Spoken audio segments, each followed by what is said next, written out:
السلام عليكم ورحمة الله.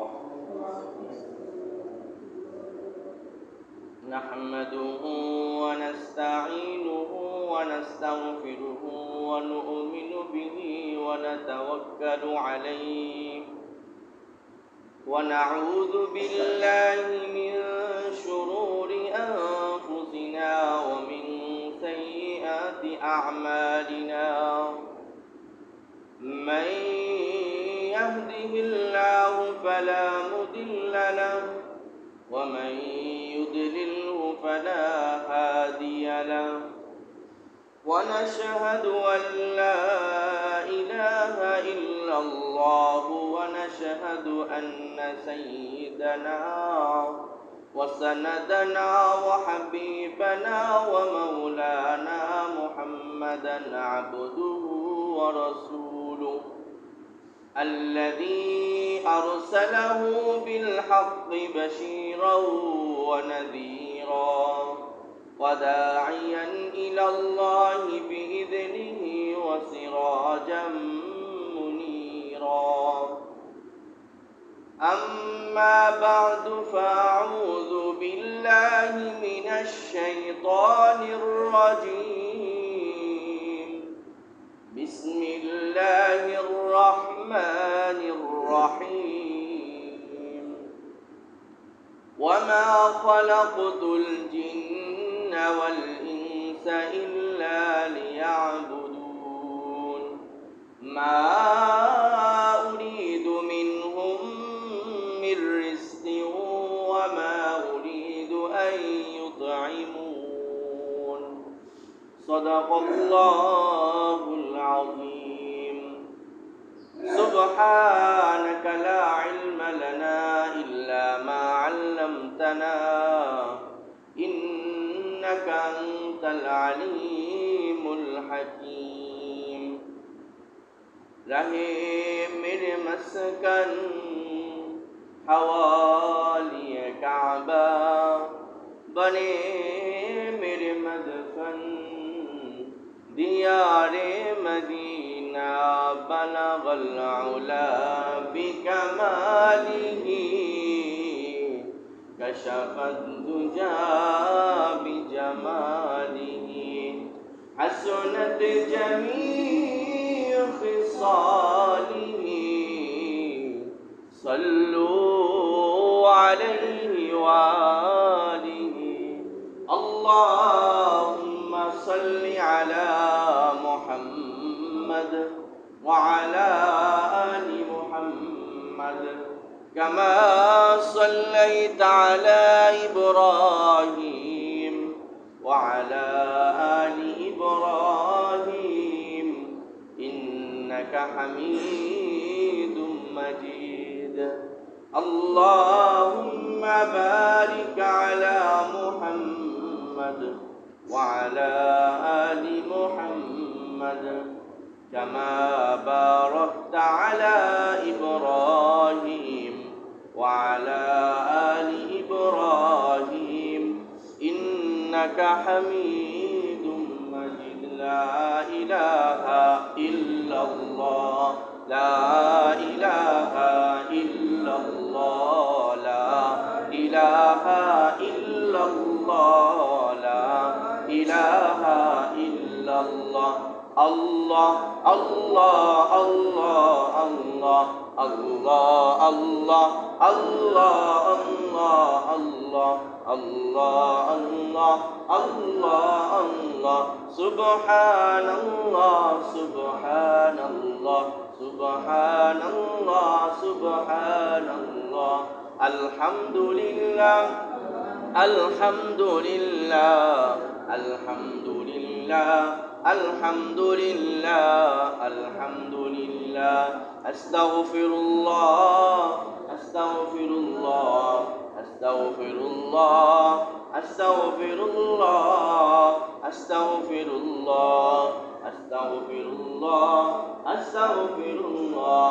الله أكبر الله أكبر الله أكبر الله أكبر আল্লাহু আকবার। লা হাওলা ওয়ালা কুওয়াতা ইল্লা বিল্লাহ, লা হাওলা ওয়ালা কুওয়াতা ইল্লা বিল্লাহ, লা হাওলা ওয়ালা কুওয়াতা ইল্লা বিল্লাহ, হাসবুনাল্লাহু ওয়া নি'মাল ওয়াকিল, নি'মাল মাওলা ওয়া নি'মান নাসির। আলহামদুলিল্লাহ,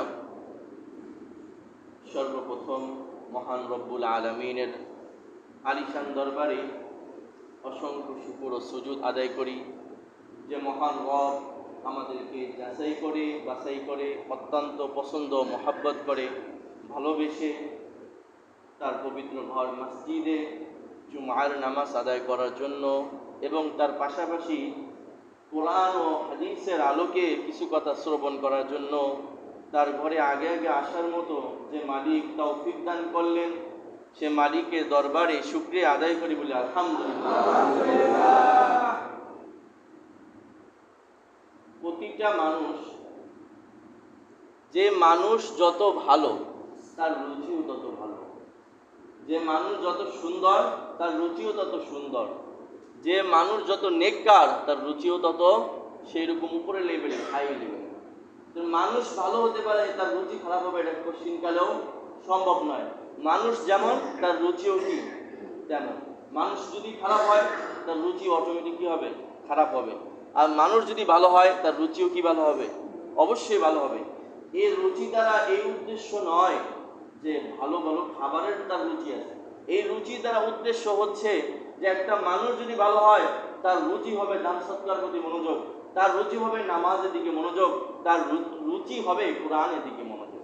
সে কোরআনকে ভালোবাসবে, সুন্নাতকে ভালোবাসবে। নবী করিম সাল্লাল্লাহু আলাইহি ওয়াসাল্লাম সাহাবা ইকরামদেরকে নিয়ে বসে আছেন। একদা তিনি বললেন, আবু বকর, আমার তো তিনটা জিনিস পছন্দ। আমার কি? তিনটা জিনিস খুব পছন্দ। সুবহানাল্লাহ। তো পৃথিবীর মধ্যে সর্বশ্রেষ্ঠ নবীকে মুহাম্মাদুর রাসূলুল্লাহ সাল্লাল্লাহু আলাইহি ওয়াসাল্লাম, সর্বশ্রেষ্ঠ মানবকে মুহাম্মাদুর রাসূলুল্লাহ সাল্লাল্লাহু আলাইহি ওয়াসাল্লাম। তো তিনি সবচেয়ে দামি এবং সবচেয়ে সুন্দর এবং সবচেয়ে ভালো মানুষ। তো একটু আগে বলা হয়েছিল যে মানুষ যত ভালো তার রুচিও তত ভালো। সেই নবী আমাদেরকে কি বললেন সাহাবীদেরকে, যে আবু বকর, আমার তিনটা জিনিস পছন্দ। কয়টা জিনিস? তো দেখেন মানুষ কেমন, নবী কেমন, তার রুচি কেমন। আবু বকর বললেন, ইয়া রাসূলুল্লাহ, তিনটা জিনিস কি? আল্লাহর নবী, দয়ার নবী, মায়ের নবী মুহাম্মাদুর রাসূলুল্লাহ সাল্লাল্লাহু আলাইহি ওয়াসাল্লাম বললেন, ইয়া আবু বকর, তিনটা জিনিস পছন্দ, এর মধ্যে এক নাম্বার পছন্দ হলো আমার নামাজ। নামাজ হলো পৃথিবীর ভিতরে সবচেয়ে পছন্দের মধ্যে অন্যতম পছন্দই হলো আমার নামাজ। আল্লাহর নবী তাই তো বলেন, জুআইলাত কুররাতু আইনি ফিস সালাহ, আমার অন্তর, আমার চক্ষু শীতল হয়ে যায় এই নামাজের মাধ্যমে। হযরত বিলালকে ডাক দিয়ে বলেন, বিলাল, তুমি আযান দাও, নামাজের কায়েম করো, যাতে করে আমি শান্তি পাই। তার মানে নবীজির কাছে পছন্দের সবচেয়ে উপরের যে জিনিস ছিল সেটাই হলো নামাজ। আমি আপনি যখন ভালো মানুষ হব, আমার রুচিও হবে এরকম। তখন মন চাইবে, আল্লাহ 5 ওয়াক্ত কেন করলা? যদি নামাজ 5 ওয়াক্তর জায়গায় যদি 50 ওয়াক্ত হয়ে থাকতো কতই না ভালো হতো। আমার রুচি তখন কই গেল? হাই লেভেলে। আর রুচি যদি অধঃপতন হয়, নিম্নমুখী হয়, খারাপ হয়, তখন আজানটাও মনে হবে বিরক্তিকর। তখন ফোন দিয়ে বলবে, হুজুর আজান একটু আস্তে আস্তে দেন, ঘুমে ডিস্টার্ব হয়। কারণ কি ভাই, এই আজানটা তার কাছে কি হয়ে গেছে, রুচি খারাপ হয়ে গেছে। রুচি খারাপ বলেই আজান তার কাছে বিষাক্ত। আর রুচি ভালো হইলে বিলালকে বলে, বিলাল আজান দাও, আমি নামাজ পড়ি। নামাজের মজা যে পাবে তার কাছেও কি হয়ে যাবে, নামাজ সবচেয়ে পছন্দের জিনিস হবে। আমি আপনি যখন ভালো মানুষ হব, নামাজ বুঝবো, তখন মনে হবে পৃথিবীর মধ্যে সবচেয়ে মজার এবং আনন্দের জিনিস হলো নামাজ। তাই তো দয়ার নবী, সর্বশ্রেষ্ঠ মানব, সর্বশ্রেষ্ঠ নবী বলেন, আমার কাছে যে তিনটা জিনিস পৃথিবীর মধ্যে সবচেয়ে প্রিয়, এর মধ্যে অন্যতম 1 নম্বর হচ্ছে নামাজ। তো 2 নম্বর কি? 2 নম্বর আমার পছন্দ হলো নেককার বিবি, অর্থাৎ স্ত্রী, আমার ওয়াইফ, তিনি নেককার হবেন, এটা আমি পছন্দ করি। এটা কিভাবে? একজন মহিলা যদি খারাপ হয়, তার ওয়াইফ যদি খারাপ হয়, ওই পুরুষের জীবন তার মানে জাহান্নাম যাওয়ার আগে সে জাহান্নামের মধ্যে ঢুকে গেছে। জাহান্নামে যাওয়ার আগে, কারণ অশান্তি কত প্রকার ও কি কি। যদি কোনো ব্যক্তির তার স্ত্রী নেতিবাচক হয়, খারাপ হয়, তাহলে তার জাহান্নামে ঢোকার আগেই সে দুনিয়াতে জাহান্নামে। আর স্ত্রী যদি নেককার হয়, অনেক খারাপ পুরুষও ভালো হয়ে যায়। আবার স্ত্রী যদি খারাপ হয়, অনেক ভালো পুরুষও তখন খারাপ হয়ে যায়। তো নেককার বিবি যার ঘরে আসে, ওই স্বামীও হেফাজত, তার মা বাবাও হেফাজত, তার ভাই বোন হেফাজত, এবং যে নতুন প্রজন্ম ছেলে সন্তান আসবে সেও হেফাজত। একটা নারী ভালো হওয়া মানে তার বাবা জান্নাতে যাওয়া সহজ। একটা নারী ভালো হওয়া মানে তার জামাই জান্নাতে যাওয়া সহজ। একটা নারী ভালো হওয়া মানে তার ভাই জান্নাতে যাওয়া সহজ। একটা নারী ভালো হওয়া মানে তার ছেলে মেয়ে জান্নাতে যাওয়া সহজ হয়ে যায়। একটা নারী ভালো মানে এলাকার মানুষের জন্য জান্নাতে যাওয়া সহজ হয়ে যায়। তাই তো নবী বলেন, আমার দ্বিতীয় নাম্বার পছন্দ হলো নেককার বিবিগণ। তো এই পছন্দ জিনিস কিভাবে করব? আমার রুচি যদি ভালো হয়, তখন আমি পারবো না আমার স্ত্রীকে অন্য কাউকে দেখাইতে। কারণ আমি বাবু যাকে আমি দেখি, কেন আমি সবাইকে দেখাবো?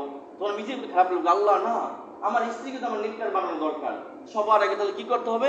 নেককার হতে হলে যে সমস্ত গুণ স্ত্রীর ভিতরে থাকা দরকার, যদি না থাকে, স্বামী হয়ে আমি চেষ্টা করব যাতে করে আমার বিবি নেককার হয়ে যায়। 3 নাম্বার নবীজির পছন্দ হলো, নবীজি বলেন সুগন্ধি আমার পছন্দ। কি পছন্দ? সেটা হতে পারে আতর, সেটা হতে পারে পারফিউম। হুজুর বলবেন পারফিউমে অ্যালকোহল থাকে।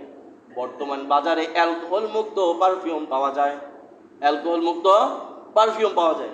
আপনি চাইলে আতরও ব্যবহার করতে পারেন, আপনি চাইলে পারফিউমও ব্যবহার করতে পারেন, কিন্তু ব্যবহার করা দরকার উম্মতি মুহাম্মাদি হিসাবে। নবীজিকে যদি আমি ভালোবেসে থাকি, তাহলে আমার জন্য উচিত সব সময় সুগন্ধি ব্যবহার করা।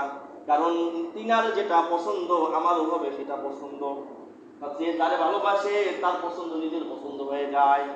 অনেক পুরুষ মানুষকে দেখবেন অমুক জিনিস খায় না, অমুকটা করে না, কিন্তু যাকে ভালোবাসে তার ওইটা পছন্দ হওয়ার কারণেও তারও ওইটা পছন্দ হয়ে যায়। তো এই জিনিস আমি কখনো খাইতাম না, তো ও বধূ, ও বিবি, তোমার উসিলায় আমি এটা খাই না, আমি এটা খাই না, আমি ড্রেস কখনো পরি না, তুমি বললাই ড্রেস পরতে তাই। তখন স্ত্রী এটা ভালোবাসে, তার ভালোবাসার কারণে তার পছন্দটাও নিজের পছন্দ হয়ে যায়। তো আমি আপনি যখন নবীজিকে ভালোবাসবো, তখন ওই আতর কেনা পারফিউম কিনতে গেলেও টাকার মায় আসবে না। কারণ কি? নবীজি তো আতর সুগন্ধি পছন্দ করতেন।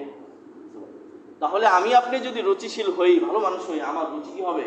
উন্নত হবে। সেজন্য কি উচিত হবে? নবীজির যে সমস্ত কাজ পছন্দ, আমারও সেই কাজগুলো অটোমেটিক পছন্দ হয়ে যাবে। আল্লাহ রাব্বুল আলামিন আমাকে এবং আপনাদের সবাইকে নবী করিম সাল্লাল্লাহু আলাইহি ওয়াসাল্লামের যে জিনিসগুলো পছন্দ, সেই সমস্ত জিনিসগুলো যেন আমাদেরও পছন্দ আল্লাহ তাআলা বানিয়ে দেন। সকলে বলে আমিন। মনে থাকবে তো ভাই 3টা জিনিস। 1 নম্বর কি ভাই? নামাজ। 2 নম্বর নেককার বিবি। 3 নম্বর সুগন্ধি। এজন্য 100 টাকা দিয়ে যদি একটা আতর কেনা হয়, দেখবেন কমছে কম 3 থেকে 4 মাস আপনার চলে যাবে প্রত্যেক অক্ত ব্যবহার করলো। আর 300 টাকা বা 400 টাকা পারফিউম কিনেন, 4-5 মাস আপনার সুন্দর করে চলে যাবে। আসার সময়, নামাজের সময় একটু দিলেন, একটা চাপ দিলেন, টাকা কম থাকলে একটা দিলেন, বাস। তারপর 4-5 মাস যে আপনার যে নামাজ পড়বে তারও ভালো লাগবে, আপনারও ভালো লাগবে। গাড়িতে উঠছেন, দেখবেন যে মানে আপনার পাশে বসে আসে, আপনার সাথে কথা বলতে তার ভালো লাগবে। কিছু একটা কিনতে গেলেন, আপনার পাশে এসে দাঁড়াবে, না ভাই কিনাল তো খুব ভালো লাগে। কারণ কি? সুন্নত।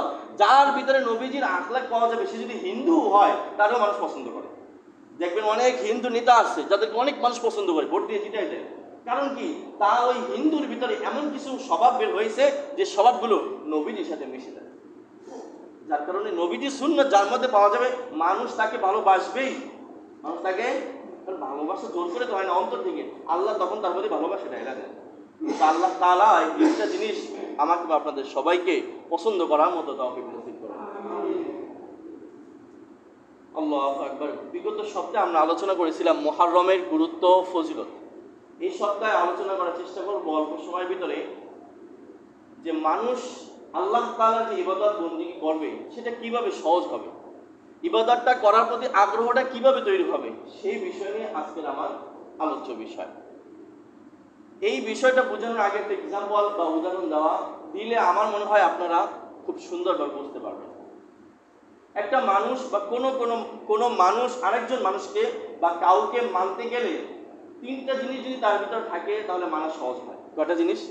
মনে করেন বাবাকে কেউ মানতে হলে বাবার মধ্যে তিনটা গুণ থাকা দরকার, অথবা নেতা যাকে সে মানবে তার ভিতরে তিনটা গুণ থাকা দরকার, বা তিনটা বিষয় থাকা দরকার। ওই তিনটা বিষয় যদি কারোর ভিতরে থাকে তাহলে প্রত্যেকটা মানুষের জন্য মানাটা কি হয়ে যাবে?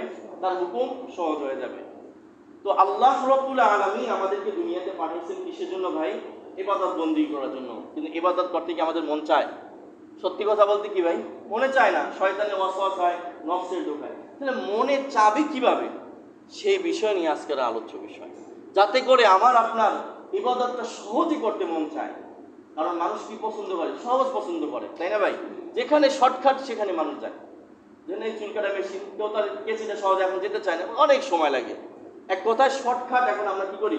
পছন্দ করি। তো আমি আপনাদের সম্মুখে বলার চেষ্টা করব যে কোনভাবে আল্লাহ তাআলার ইবাদত করা আগ্রহ আসে এবং করা সহজ হয়ে যায়। এক নম্বর যে গুণ থাকলে মানুষ মানুষকে বা কেউ কাউকে মানে, সেটা হচ্ছে তার বরত্ব সম্পর্কে, তার ক্ষমতা সম্পর্কে, তার দয়া সম্পর্কে, তার অনুগ্রহ সম্পর্কে যদি জানা থাকে তখন অটোমেটিক তাকে মানা সহজ হয়ে যায়। অনেকে বলে না যে এর সাথে তুমি পরিচয় হও, তুমি জানোই নি কে? এই পুরা বরিশাল জেলার গভর্নর। তার সাথে তুমি কথা বলো, তুমি কথা বলে হিসেব করে বলো, হ্যাঁ স্যার এতক্ষণ আমি যা বলছি আসলে ভুল হয়ে গেছে। এই যে জানলো, এরপর থেকে কি করে? ওই লোকের সাথে কি আর বেয়াদবি করে না, অটোমেটিক বলে। সে যখন একটা কথা বলে আগ্রহের সাথে মানে, এই তুমি যার সাথে কত জানো, ইনি পুরা বাংলাদেশের মধ্যে সর্বশ্রেষ্ঠ আলেম। হুজুর আসলে এতক্ষণ যা বলছে আমি চিনতে পারি না, ভুল হয়ে গেছে। তার মানে পরিচয়, তার অবস্থা যখন জানে মানুষ, তখন তার মানা কি হয়ে যায়? সহজ হয়। আমি কি বুঝাইতে পারলাম? এক নম্বর পয়েন্ট। দুই নম্বর পয়েন্ট, কোনো মানুষ যদি বলে এই তুমি যদি এই কাজটা করো তাহলে তোমাকে 1 লক্ষ টাকা দিব। উদাহরণস্বরূপ, এই মসজিদের সামনে কিছু ঘাস আছে, তুমি যদি কাটো তো তোমাকে 2 লাখ টাকা দিব। তখন মানুষের মধ্যে ওই যে আদেশটা মানা সহজ হয়ে যায়, কারণ মানুষ স্বাভাবিকভাবে টাকা হোক, পুরস্কার হোক, লোভ বা আশা, আগ্রহ বা দরকার আছে। তখন কি হয় যে মানা, টাকা দিলে হুজুর সব কাজ করবে, বলে না মানুষ, সবাই কিন্তু টাকা দরকার হয়। তো 2 নম্বর আমরা জানলাম, কোনো যদি পুরস্কারের কথা বলা হয় তখন তার আদেশ মানা সহজ হয়ে যায়। 3 নম্বর, যদি কোনো মানুষ জানে যে তারাদের যদি আমি না মানি আমার কল্যাণ থাকবে না, আমাকে জেলে যেতে হবে। যেমন আজকে এক ভাই দোয়া দিয়েছেন, আসাদুর রহমান বাপ্পি ভাই, চেনেন? তিনি দোয়া চাওয়ার কারণ হচ্ছে তাকে হয়তো পুলিশে আটক করতে পারে। তো আল্লাহ তাআলা তাকে জেলে না নেন, সেটার জন্য আমাদের কাছে দোয়া আছেন। আল্লাহর কাছে আমরা দোয়া করি, নামাজের পরে দোয়া করব। এই যে একটা ভয় কাজ করছে, এখন যদি একটা পুলিশ একটা আদেশ করে, না স্যার আমি আর মিটিংয়ে মিছিলে যাবো না, এটা করবো না, এটা কারণ কি? সে জানে পুলিশের কথা না শুনলে তাকে কি করতে হবে? জেলে যেতে হবে, ফাঁসির কাছে যেতে হতে পারে, আরো কষ্টের শিকার হতে পারে। তাহলে সার সংক্ষেপ হচ্ছে, 3টা বিষয় যদি কারোর মধ্যে থাকে তখন তার আদেশ মানা সহজ হয়ে যায়। এক নম্বর কি? তার বরত্ব, তার ক্ষমতা, তার দয়া। দয়া কিভাবে? একটা ছেলে যখন তার বাবার কথা না মানে, এই তুই যে তোর বাবার কথা শুনিস, তুই জানিস তোর বাবাকে, তোকে জন্মদিন যেদিন থেকে দিছে সেদিন থেকে কত কষ্ট করে, তোকে খাওয়াইছে পড়াইছে, তোর মা কত কষ্ট করছে, আর তুই তোর মাকে মারিস না। মাঘ মাসে শীতের রাত, সেই সময় কত কষ্ট করছে, আর তুই তোর মাকে অবাধ্য হচ্ছিস। তোর না আমার ভুল হয়েছে মা, আমি এগুলো করবো না। তার মানে এই যে দয়া, অনুগ্রহ, এই কারণে কি করে মানে। তো 3টা গুণ যদি কারো ভিতরে থাকে ভাই, তাহলে আদেশ নির্দেশ মানা কি হয়ে যায়? সহজ হয়ে যায়। এক নম্বর কি ভাই? তার বরত্ব, তার দয়া, ক্ষমতা মানুষ যখন জানে তখন অটোমেটিক মানা সহজ হয়। 2 নম্বর কোনো কি হয়? পুরস্কার। প্রথম নম্বরের ভিতরে এটাও আছে, দয়া এবং ভালোবাসাও যদি থাকে, তার প্রতি ভালোবাসা, তাহলে মানা সহজ হয়ে যায়। 2 নম্বর যদি কি থাকে? পুরস্কারে কোনো ঘোষণা থাকে। 3 নম্বর যদি কোনো আযাবের কথা থাকে, শাস্তির কথা থাকে, তখন তাকে মানা কি হয়ে যায়? সহজ হয়ে যায়। 1 নম্বরের মধ্যে আমরা আসি, বরত্ব, ক্ষমতা, দয়া ও ভালোবাসা। আল্লাহর দিকে যদি আমরা তাকাই, সবচেয়ে বড় ক্ষমতা দরকে? কোনো সন্দেহ আছে? সবচেয়ে বড় বেশি শক্তিকার? সবচেয়ে দয়া কার বেশি? কোনো সন্দেহ আছে? কোনো সন্দেহ নাই। তো কোনো বান্দা যখন আল্লাহকে চিনবে, আল্লাহর কত পাওয়ার, আল্লাহর কত শক্তি, আল্লাহ কত সুন্দর, আল্লাহ কত দয়াবান, কোনো মানুষ জানলে তখন জান্নাত জাহান্নামে তোয়াক্কা করবে না, সে এমনি আল্লাহকে মানবে। তো আল্লাহ কেমন, আল্লাহর পরিচয় একটু দেন, একটু কেমনে মানলে সহজ হবে। হাদিসের কিতাব আছে, বান্দা তুমি যখন জানবা এই দুনিয়ার জমিন থেকে আকাশ পর্যন্ত 500 বছরের রাস্তা। কয় বছর? অনেক বিজ্ঞানীরা বলে আকাশ দেখছি, ভুল কথা।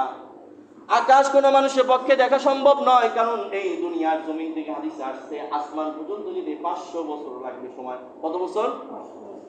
500 বছর। তারপরে প্রথম আসমান থেকে দ্বিতীয় আসমানে যে দূরত্ব সেটা যেত 500 বছর লাগবে। ওই দ্বিতীয় আসমান থেকে তৃতীয় আসমান যেত আবার 500 বছর লাগবে। মাঝখানে যে ফাঁকা ওইটা আবার 500 বছর। এবং আকাশটা যে পুর, এই ছাদ একটু কোন ছাদ একটু পুর, কোন ছাদ এতটুকু পুর, মানে মোটা। ওই এক আকাশ এই যে ফাঁকা এটাই 500 বছর। আবার এই যে ছাদ, ওই ছাদটাকেই অতিক্রম করতেই 500 বছর লাগবে। এমন হয়তো বুঝাইতে পারি না। এখান থেকে আকাশ পর্যন্ত 500 বছর। প্রথম আসমানের যে মোটা দূরত্ব ওটাও আবার 500 বছর। আল্লাহ বলেন, বান্দা তুমি আমার পরিচয় যদি জানতে চাও, নবীজি বলেন প্রথম আকাশ পর্যন্ত যেতে তোমার 500 বছর। তারপরে ওই প্রথম আসমানটা যে পুর মোটা ওটাও 500 বছর। ইবনে মাজাহ কিতাবে হাদিস এসেছে। দ্বিতীয় আসমান গেলাম সেখানে 500 বছর, মোটাও 500 বছর। এরকম করে সপ্তম আকাশ পর্যন্ত গেলাম 5 7 35, 350 বছর লাগলো। এর উপরে কি সমুদ্র, কি ভাই? পানি। ওয়াকানা আরশুহু আলাল মা। আল্লাহ বলেন কুরআনুল কারীমে, আমার আরশটা পানির উপরে। দুনিয়ার মানুষ সিংহাসন বানায় কোথায়? জমিনের উপরে, মাটির উপরে, পাকার উপরে। আল্লাহ বলেন, বান্দা আমার যে সিংহাসন কত ক্ষমতাধর তুমি আমাকে দেখো। আমার সমুদ্র, আমার সিংহাসনটাকে আমি বানাইছি পানির উপরে। ওয়াকানা আরশুহু আলাল মা। আমার সিংহাসন আমি পানির উপরে বানাইছি। যদিও কি বলে এটাকে, তার উল্টাতে, উল্টা ক্ষমতাধর থাকে তাদের কি যেন বলে ভাই? মনে করি এখন আওয়ামী লীগ ক্ষমতা আছে, উল্টা তাদের কি যেন কি বলে? না না, বিরোধী দল। আল্লাহর বিরোধী কি? শয়তান। ও বানাইছে সিংহাসন পানির উপরে। হাজির তো আল্লাহর সাথে বিভিন্ন বিষয় চক্কর নেয়, বোঝে না। যাই হোক, শয়তানের আরশ কোথায়? ইবলিস শয়তানের যখন আলোচনা আসবে ইনশাল্লাহ বলবো, যেহেতু ওই আলোচনা আজকে আমার না। ওই শয়তানের ওই সিংহাসন কি? পানির উপরে। ও প্রতিদিন সিংহাসন করে, বিচার কায়েম করে, কে কোনটা পাপ কাজ করাইতে পারছে এই হিসাব নেয়। বিস্তারিত আলোচনা আছে, যাবো না। তো আল্লাহ রাব্বুল আলামিনেরও সেই পানির উপরে সিংহাসন। আমার সিংহাসনটা, কুরসিটা কত বড় তা জানা লাগে আমার ছাদটা জানো? ছাদ, আল্লাহ তাআলার সিংহাসন যে ছাদ, সেই ছাদের উপরে 60,000 গম্বুজ, মতান্তরে 70,000 গম্বুজ। ওই যে রাজশাহী আমরা শুনি না 60 গম্বুজের মসজিদ, কিন্তু আল্লাহ তাআলার আরশের উপরে 60,000 গম্বুজ। তো 60,000 গম্বুজ হইতেই পারে, দুনিয়াতে 60টা হয় আল্লাহ।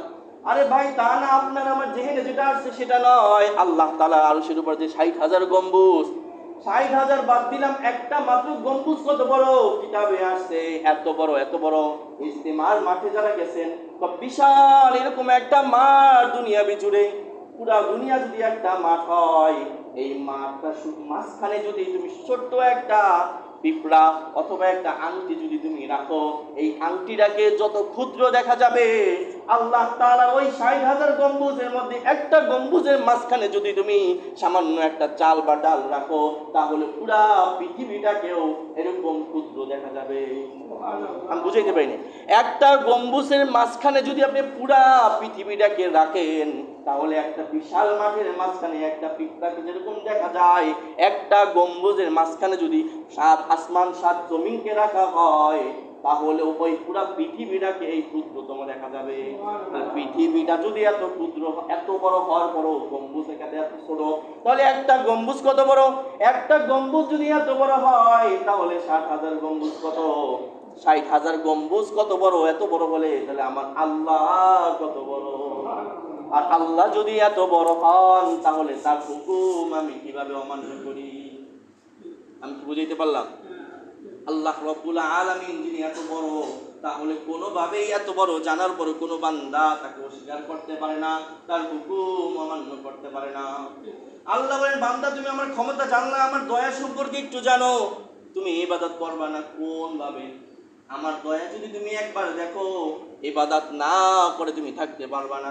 কি তুমি দুনিয়াতে আসছো, আসার পর দুনিয়াতে চলো, তোমার যখন দুনিয়াতে আসছো তোমাকে কেউ চিনতো না। দুনিয়াতে যখন আসছো তোমাকে কেউ চিনতো না, তুমি কথা বলতে পারতো না, চলতে পারতো না, আমি তোমার মুখের ভিতর দিয়ে দিলাম দাঁত। তোমার যখন জন্মগ্রহণ হয়েছে, তুমি মায়ের বুকে দুধ খেতে পারতো না, দাঁত নাই। আমি কি করলাম? মানুষের শরীরে কখনো দুধ থাকে না। মানুষের শরীরে দুধ থাকে, শরীরে থেকে রক্ত, সে পুরুষ হোক আর নারী হোক। বান্দা তুমি যখন এসে কান্না শুরু করে দাও ক্ষুধার যন্ত্রণায়, আমি তখন তোমার মায়ের স্তনের রক্তটাকে আমি কুদরতিভাবে দুধ বানাইয়া দিই তোমাকে খাওয়ার জন্য। ওই বান্দা তুই কিভাবে আমার নাফরমানি করিস? যে তোকে আমি রক্ত থেকে রূপান্তরিত করে আমি দুধ বানাইয়া তোকে খাওয়াইলাম। কারো কি মায়ের বুকের স্তন দুইটা থাকে, ওই স্তনের দুধ যখন কোনো বাচ্চা খায় দাঁত তো থাকে না, কিন্তু 32টা দাঁতের স্পেস থাকে। দুধটা যখন খায় এই 32টা দাঁতের স্তনের মধ্যে ওই বোটার ভিতরে আল্লাহ তাআলা বিজ্ঞানীরা বলেন 32টা ছিদ্র থাকে। স্তনের ভিতরে কয়টা ছিদ্র থাকে? 32টা। কারণ কি ওই 32টা ছিদ্রের মধ্যে দিয়ে দুধ আসে, আর 32টা দাঁতের হীরায় গোড়ায় যে বান্দার শরীরে পুষ্টি যোগায়। বান্দা তোরে আমি এতভাবে পাললাম, এত সুন্দরভাবে দয়া করলাম, আর তুই কিভাবে আমার নাফরমানি করিস? তো বান্দার তুই যদি ভাবস এই দুই চোখের 13-26 কোটি ক্যামেরা, কোন বিজ্ঞানীরা বলেন, আবার কেউ 1 লাখ বলেন, এখানে শুধু ক্যামেরা ফিট করছে। একটা ক্যামেরা লিক হয়ে গেলে মানুষ তখন আরেক মানুষকে ডাবল দেখে, আর এক মানুষকে কম দেখে। এত বড় এই চোখের মধ্যে নিয়ামত দিলাম, কিভাবে এটা জানার পরও তুই নাফরমানি করিস? তুই কত লাখ টাকা দামে দরজা লাগাস, একটা দরজা যদি বারবার 50-60 বার 1 ঘন্টার ভিতরে লাগানো হয়, ওই দরজা ঢিলা হয়ে যায়, সেটা স্টিলের দরজাই হোক বা যেটাই হোক। কিন্তু আল্লাহ তাআলা বলে, বান্দা তোর এই চোখের পাপড়িতে 1 সেকেন্ডে মিনিটের ভিতরে কতবার তুই দরজাটা লাগাস, কখনো এটা অসুস্থ হয় না, ক্লান্ত হয় না। ময়লা আসলে তোর ইচ্ছাকৃতভাবে লাগান আমি অটোভাবে লাগাইয়ে দিই। এই পাতা কিন্তু ইচ্ছা করে ধুলা বালু ময়লা দেখলে লাগান আমি লাগাই না, অটোমেটিক লাইকে যায়। তো বান্দা তুই লাগাস না, আমি কুদরতভাবে লাগাই দিই। এত দয়া করার পরও তুই কিভাবে আযান হওয়ার পরও ঘরে বসে থাকিস, আমার নাফরমানি করিস? আমি কি বুঝাইতে পারলাম ভাই? তো আজকের সময় যেহেতু শেষ, আজকের আলোচনা দ্বারা এটাই বুঝাতে চাইলাম, কোনো বান্দা যদি আল্লাহর পরিচয় জানে, আল্লাহর শক্তি কত, আল্লাহর দয়া কত, আল্লাহর অনুগ্রহ কত, এবং আল্লাহ কত সুন্দর, আল্লাহ কত মেহেরবান, এটা জানার পরে কি জান্নাত দিবেন না জাহান্নাম এটা তাকে ভাবা লাগবে না, অটোমেটিক সে আল্লাহ তাআলাকে মানতে কি বাধ্য। আল্লাহ তাআলাকে আমরা সবাই নাম শুনছি যে রাবিয়া বসরি রাহমাতুল্লাহ আলাইহি, তিনি দৌড়াচ্ছেন পানি এবং আগুন নিয়ে। তো আমি মাটি পানি কি বলে জাহান্নাম আমি নিবাই, জাহান্নাম আমি শেষ করে দিব, জান্নাত আমি মুছে দিব। কারণ মানুষ কেন জান্নাত জাহান্নামের জন্য ইবাদত করে? একটা মানুষ, প্রত্যেকটা মানুষ ইবাদত করবে শুধুই আল্লাহকে পাওয়ার জন্য।